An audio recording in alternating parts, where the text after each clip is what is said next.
Saint Anselm was interested to answer the question, why did God become man? It's a good question. Why did it happen? Why did God not simply reconcile the human race to himself from heaven, just sending down a declaration directly from heaven? Why does the God-man come into the world? And St. Anselm tried to answer the question in this way, just using rational principles.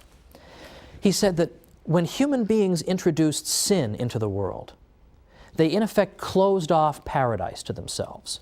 Now, God had intended people to enjoy eternal blessedness, but yet they've introduced sin into the world, and so in a certain sense, we can, in some sense, say that we've frustrated God's intention.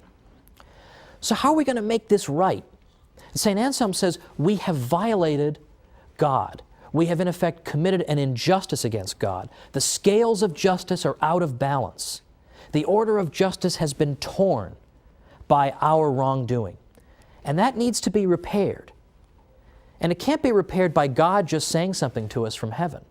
It has to be really repaired by somebody. We cannot go on. There can't be any healing, so to speak, until justice has been repaired. How is justice going to be repaired? Well, the human race could be punished, and that could repair the damage.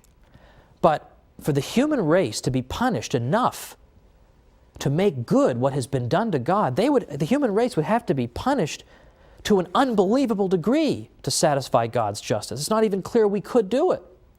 But even if we could somehow satisfy the demands of justice, the fact is that whatever punishment it would take to us to make good what's been wrong, the wrong that's been done to God, whatever punishment it would take would probably also deprive us of eternal blessedness. So God's intention would be frustrated again. So Anselm says, look, justice itself, justice in the abstract, has been assaulted by sin. How are we going to fix that? God could fix it by declaring it fixed, but He shouldn't have to do that. Satisfaction should be made to Him. Now, human beings should make satisfaction to God, but they can't. They can't offer Him enough that would satisfy such a devastating demolition, in effect, of the demands of justice. So what, in fact, has to happen for this ever to be healed?